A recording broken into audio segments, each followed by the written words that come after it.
Dale.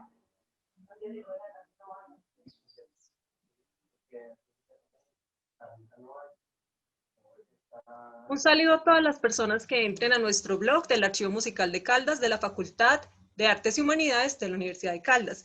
Hoy tengo el gusto de charlar con el señor Wilton Holguín Rotavista, quien es egresado de nuestra Universidad de Caldas como licenciado en Ciencias Sociales de la universidad. Un saludo para ti, Wilton. Cuéntanos cómo te encuentras hoy. Hola Mónica, muy bien, muchas gracias. También un saludo a todas las personas que visitan el blog. Encantado y agradecido de poder acompañarla. Bueno, nos interesa mucho el tema del patrimonio, de la archivística y de la música. Para comenzar, quisiéramos saber, pues, ¿verdad que Anserma cumplió 481 años? ¿Cómo ha sido esta cantidad de años? ¿Verdad que es uno de los municipios más antiguos del departamento? Cuéntanos al respecto de esto. Bueno, Mónica, sí, Anserma, o sea, el municipio como municipio se legaliza por allá en el siglo XIX, pero hay unas fundaciones que se dan en el siglo XVI, donde se da la fundación de la provincia de Anserma en un territorio donde hoy está el municipio de Anserma. Nosotros en el departamento y en el municipio conmemoramos la fecha del 15 de agosto, el día que Jorge Robledo hace la fundación de Anserma, como nuestra fecha fundacional. Se da en medio de unas disputas entre los mismos españoles y unas disputas por el territorio con los indígenas, y esa fecha se ha convertido a hoy como el máximo referente de identidad de nosotros los ansermeños. Que el pasado 15 de agosto conmemoramos virtualmente los 481 años de esta fundación. ¿Es verdad que se llamó en un comienzo Santa Ana de los Caballeros? Bueno, hay un profesor de la Universidad de Antioquia, Luis Javier Caicedo. Él ahora trabaja con la ONIC, con la Organización de los Indígenas, y él tiene un artículo muy bueno, muy bonito, que se llama Anselmo en la ciudad de los cuatro nombres, y argumenta y justifica cuatro nombres que ha tenido Anserma. Uno, Umbra, que sea, y que era el nombre que le daban los indígenas, al parecer, ¿sí? Cuando hablamos de que eran los indígenas, lo hacemos a partir de las crónicas de Indias. Entonces, para los españoles, cuando construyen estos relatos, los indígenas llamaban a ese territorio Umbra. Entonces, ahí va un nombre. Se hace una fundación de Anserma con el Anser, que significa sal, y con un subfijo que es Ma, como pueblo de sal. Porque cuando llegaron los españoles al territorio, venían, según Jorge Robledo, escasos de sal, y le muestran a los indígenas y ellos decían Anser, Anser. Entonces decidieron llamarlo Anserma, y se producía sal a partir de fuentes saladas. Actualmente en algunas partes o algunas veredas del municipio tiene sal, hay sal como de agua subterránea que brota, y esa agua es salada. Después cambian el nombre por un capricho a Santana de los Caballeros, Ah, es el tercer y, nombre. y en una disputa también dentro de los españoles, los conquistadores que venían del norte dicen, no, lo vamos a llamar San Juan. Y ahí es donde entonces ya nos llamamos San Juan, pero ya en la legalización y en los demás asuntos queda estipulado el nombre de Anserma. Genial. Cuéntanos tú por qué sabes todo eso. ¿Cuál es tu trabajo hoy en día, en la actualidad?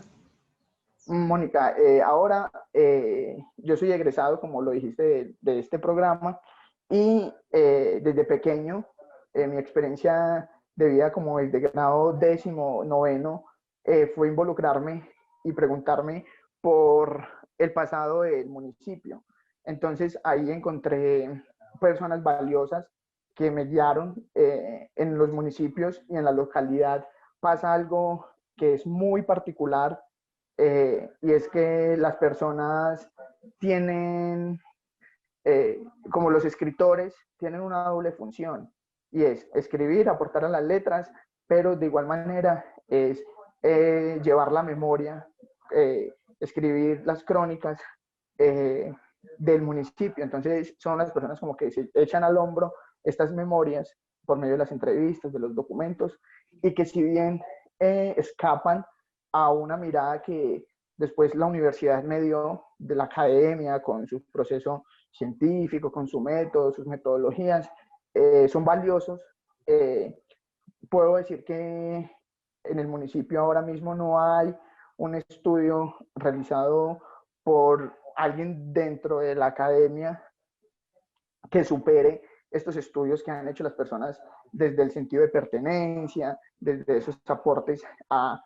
Es que no son unos aportes, ¿cierto? Paul Ricoeur los llama como necesidades que tienen los municipios de recordarse y de construir estas memorias. En ese sentido, yo tuve acceso a ellos, hablé con ellos, sus libros me los regalaron, yo pude leer, y ya después viene un proceso dentro de la universidad que me ayuda a crear otros marcos de interpretación, otras maneras de ver ese pasado, y cuando me gradúo hay una posibilidad de estar en el municipio coordinando un tema de historia y patrimonio dentro de una coordinación de cultura y dentro de una secretaría muy amplia que es salud, educación, cultura, recreación y deporte. Qué gran labor, oye, y estoy impresionada con todo lo que me hablas de que ya hay muchos cronistas y muchas personas desde la función de autodidactas, y también me imagino que habrán profesionales que han hecho de estos relatos una realidad, que nos los traen a nuestras bibliotecas. Me interesa mucho el tema del archivo histórico. Si tenemos 481 años, entonces debemos tener documentos de 481 años. Bueno, ¿qué pasa con el tema de los archivos? En la región hay una tradición archivística consolidada. Hemos visto, y por diferentes épocas de la historia, hemos entendido que no han sido preservados como desearíamos, como quisiéramos, y otros que lamentablemente, mediados por la violencia del siglo XX, por ejemplo, de mitad del siglo XX, se quemaron, los desaparecieron. Entonces, uno lo imaginaría, ¿cierto? Uno diría, listo, Anselmo, 481 años, podríamos tener archivos desde hace 481 años, o incluso desde antes, porque 4 o 5 años antes de esa fundación, los españoles ya habían incursionado en el territorio. Entonces, uno lo puede hacer. Realmente, la cultura de lo escrito, siempre nos han dicho, corresponde a los españoles. Los indígenas tenían otras prácticas de cómo recordar sus ideas, de cómo expresar y representar sus acciones, y ahí sale, ahí entendemos entonces que podemos contar de algo desde lo escrito desde 1539, pero nosotros en el municipio no lo tenemos. ¿Qué sucede? El municipio se funda en 1539 bajo las dinámicas de una época que se llama la conquista. En la conquista los intereses de los españoles eran otros en el sentido de que prevalecía la guerra y la ocupación del territorio. Años después, cuando ellos ya poseían el territorio, lo legalizaban, entre comillas, bajo sus conceptos, trasladaban las ciudades, las reacomodaban, habían unas jurisdicciones que se modificaban. Así pasa, y así está en el municipio, y entra en una ciudad, entra a ser parte de un grupo, perdón, que llamamos las ciudades móviles. Y es que las ciudades fundadas por Jorge Robledo y en contra de Jorge Robledo fueron movibles o se movieron de su espacio en algún momento. Entonces, se funda el municipio de Anserma en el 39 y se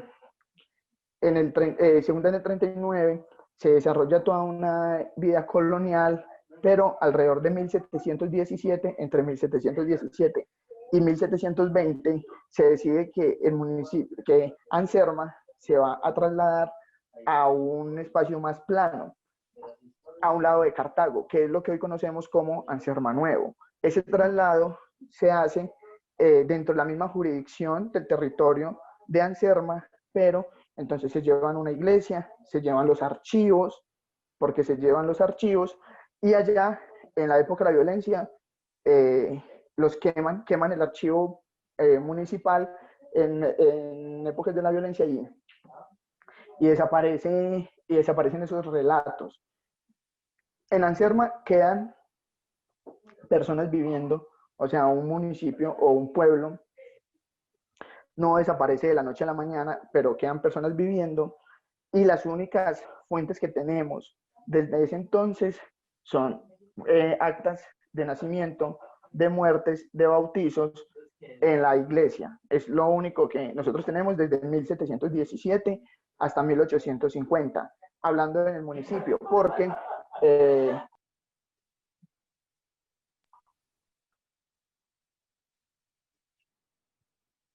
entonces, perdón, Mónica, esos archivos que tenemos, que se hacen en el municipio, solo datan de 1717 y son muy cortos de información porque siguen un formato. Entonces, tal día, a tal hora, vino este señor, esta señora, con este niño y con estos padrinos, y bueno, es casi mecánico esa producción del documento, porque lo que se produjo desde la administración municipal, desde las juntas, desde la comunidad, se conservaba en el municipio, pero alrededor en la última década del siglo XX, entre 1900 y el 2000, un alcalde vendió el archivo municipal porque estaba encartado con él, ¿sí? Era voluminoso, no habían, y la ley de archivo apenas salió en el 2002, no tenía una responsabilidad o no había una ley que le dijera debe conservarlo. Él se, ¿Y quién encontró un archivo? bueno, esos archivos los llevaron a un lugar, ¿cierto? No vamos a almacenarlos ahí, se fueron deteriorando. Existieron personas que lograron ir, salvaron algunos documentos, no son más de 6 libros de este tamaño aproximadamente, pero el resto lo dejaron en esa bodega. Después lo trasladan a una chatarrería y eso no lo venden como archivo, sino como papel. Entonces lo venden por kilos a una polvorería del Valle del Cauca. ¿Y eso en qué año fue? Perdón. Exactamente, creo que fue como en el 99, 98. Siempre digo que fue un proceso de mientras sale la alcaldía, mientras va a otro espacio, la última década del siglo XX, entre 1990 y el año 2000. O sea que nosotros como Archivo Musical de Caldas que aspiramos a encontrar partituras, debemos ya perder la esperanza con el municipio de Anserma. Bueno, hay otras colecciones que han sido inexploradas y son las colecciones personales. O sea, la historia no solo se construye con fuentes oficiales, sino que hay fuentes privadas que son más escasas, que son más difíciles de conseguir, pero en últimas resultan siendo las más valiosas porque se terminaron encontrando una mirada muy diferente a la oficial. Entonces, una cosa era lo que decía o lo que lograba patrocinar en cuestión, por ejemplo, de cultura, las alcaldías antes del siglo XXI, a encontrar los compositores, las personas que escribían música, y que es muy posible que se puedan encontrar, pero sobre todo en colecciones privadas, en archivos personales. Wilton, ¿y qué personas reconoces tú en tu entorno como compositores relevantes del municipio de Anserma? Bueno, esa pregunta es bien difícil porque nunca antes me la había hecho, ¿sí? Y para la entrevista revisé si alguna otra persona se la había hecho y se había preguntado algo que yo no me he preguntado y no me había preguntado. Y no ha pasado, ¿sí? Nosotros en este momento, estos libros que yo llamo monográficos, que intentan contar la historia del municipio de principio a fin, revisé todos, revisé cada uno de estos libros y hay un componente de música. Entonces yo dije, no, por acá, por este espacio yo puedo entrar y mirar qué compositores hay o qué puedo encontrar. Pero no hay un inventario, no hay un inventario de esos compositores, y lo que encontramos en esos capítulos está más relacionado a personas que ganaron concursos, que grabaron canciones, ¿sí? Pero que responden a una tradición que desconozco, o sea, no podría fundamentarle ahora mismo porque no es mi campo de conocimiento, a los serenateros. Yo siento que los serenateros son una figura en la cual el archivo musical puede reflexionar y al cual puede llegar porque lo hacían a oído, sacaban las letras escuchando y repitiendo el LP, bueno, en fin, hay un montón de características que recaen sobre los serenateros, pero que actualmente, digamos, y conozcamos, no, es que esta persona construyó esto, hizo esto y logró esto.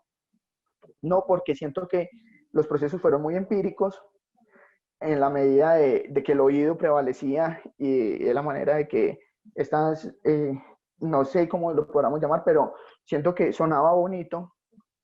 eh, entonces, suena bonito, esto lo vamos a repetir y entonces esto lo repetimos así como suena acá y así vamos a meterle una letra. Siento que es eso. No, o sea, me parece que es un aporte muy valioso que pueden hacer y que sería muy bonito poderlos tener en entrevista, poder dialogar con ellos en cómo deciden y por qué hay tantos serenateros. Por ejemplo, en el municipio, usted siempre habla con alguien de mi edad y el abuelo en algún momento hizo parte de un trío o de un dúo. Entonces, bueno, ¿y por qué? ¿Dónde aprendieron a tocar? Y sobre todo guitarra, requinto, que es una de las tradiciones. Pero lastimosamente no tenemos un archivo. Por ejemplo, mi sede o mi lugar desde donde yo realizo mi labor es el Centro Cultural y Biblioteca Pública del municipio de Anserma, y ahí conservamos documentos que se fotocopiaron del Archivo General de la Nación desde 1538 y no aparece o no hace referencia a ninguna partitura o una composición o a un compositor. ¿Qué es lo que he identificado? Por ejemplo, en las crónicas de Indias, Cieza de León comenta que los indígenas del territorio utilizan un artefacto como un coquito con huequitos al cual le ponían aire y emitía sonidos. Eh, ¿Le y tenía bueno, nombre o eran los mismos idiófonos de siempre o le tenía algún nombre? no, ellos no lo nombraban, ¿cierto? Ah, ok. Está la descripción, ¿cierto? Cuando hablamos de las crónicas de Indias, es lo que los españoles veían de los indios y lo que ellos quisieron escribir, ¿sí? No se preguntaron o no les preguntaron cómo se llama esto, sino que ellos es Yo he como visto una. en los museos de Anserma, perdón, de Armenia, que he ido allí al archivo, al Centro de Documentación Musical del Quindío, y ahí conservan instrumentos de viento en forma de pájaros o en Uh-huh. formas como de animales pequeñitos, y son para soplar, son como pitos, como Uh-huh. silbatos. ¿Te refieres a un instrumento así? Sí, me refiero a esa aclaración, la hace Cieza de León para la región y dice que son figuras antropomorfas Okay. entre hombres y animales, y le colocan sus huequitos, hacen sus Ah, ok. perforaciones para que emitan sonido. Hago referencia a eso, que ha sido lo que hemos encontrado, ¿cierto? Como esos inicios de la música, pero, o al menos que yo pueda encontrar de la música, pero pensando ya en más adelante, es decir, eh, España y Europa, cuando sea la conquista, estaban terminando el medioevo, el descubrimiento de América da como por terminada esa época medieval donde las iglesias, eh, el tema sacro, el tema de la religión era muy fuerte y la construcción y la producción musical era muy fuerte alrededor de las Eucaristías, de estos rituales cristianos, pero en el municipio no tenemos, o, y estuve incluso revisando en los fondos documentales del Archivo General de la Nación para la región, y no tenemos una partitura, tenemos algo que eh, nos dé cuenta de esa producción o que nos sirva como vestigio. Bueno, Wilton, me gustaría saber entonces ya tú en tu experiencia y como conclusión, ¿qué piensas que se debe tener en cuenta en el futuro para preservar este patrimonio histórico, musical y demás del municipio de Anserma? Bueno, yo siento, y por mi formación, que la investigación es la manera más acertada de conservarlos. Ahora mismo no estoy negando la existencia porque no puedo negar la entrada. No le puedo decir, sí, Mónica, es que no tenemos nada, absolutamente nada, hay cero, pero en este momento no la conocemos. Entonces es muy similar a no tener nada porque no la tenemos ni referenciada ni documentada. Tenemos a Alonso González, que la persona ha estado concursando en varios festivales vallenatos, que ha sido así, y que sí sea un proceso de composición, pero de otros ritmos y en otras dinámicas culturales que no han sido pensadas como patrimonio. Entonces, hay algo que pasa en el municipio y es que muy a principios, no, a finales, perdón, del siglo XX y a principios del XXI, por allá en el 95, en el 94, cuando los sonidos urbanos, los beats, empezaron a dar bastante influencia en el municipio, perdón, en el país, con todo el sur de Estados Unidos y todos esos movimientos afrodescendientes que originaron esta música. El municipio la adaptó fácilmente y encontramos muchísimas agrupaciones desde el año 94, desde el año 95, que han estado componiendo, por ejemplo, en géneros urbanos, pero que dista mucho de escribirlo, porque esa producción se hace, más sabe usted de esto, pero se hace de una manera diferente, utilizando un software o utilizando eh, un teclado para hacer los sonidos, un sintetizador, en fin. Y estos valores no han sido considerados patrimonio porque para pensarlo como patrimonio es necesario una apropiación social de las personas. Y las personas no lo han hecho y no se han apropiado. Sí tenemos una persona que se llama Jaime Rico Salazar, y Jaime Rico Salazar es uno de los investigadores, dicen, de los más importantes de tango, bolero, de Latinoamérica. Él ahora reside en Costa Rica y me contacté con él para facilitarlo y que nos pudiera hablar un poco para el blog. Pues él está dispuesto a hacerlo, a acompañarnos. La pandemia lo cogió en Costa Rica y él tiene varios libros sobre Gardel, tiene varios libros sobre bolero, sobre tango, pero yo lo consulté y le dije, Jaime, usted sabe, conoce compositores del municipio, y él me dijo que no tenía esa información, pero que sí nos puede aportar para el departamento, o sea, ya como una En perspectiva. general, sí, yo también lo he tratado de entrevistar, pero es que como tenemos estos problemas tecnológicos, entonces no nos hemos podido poner de acuerdo. Pero Listo, sí, claro, sí. él está súper invitado para el blog del archivo musical.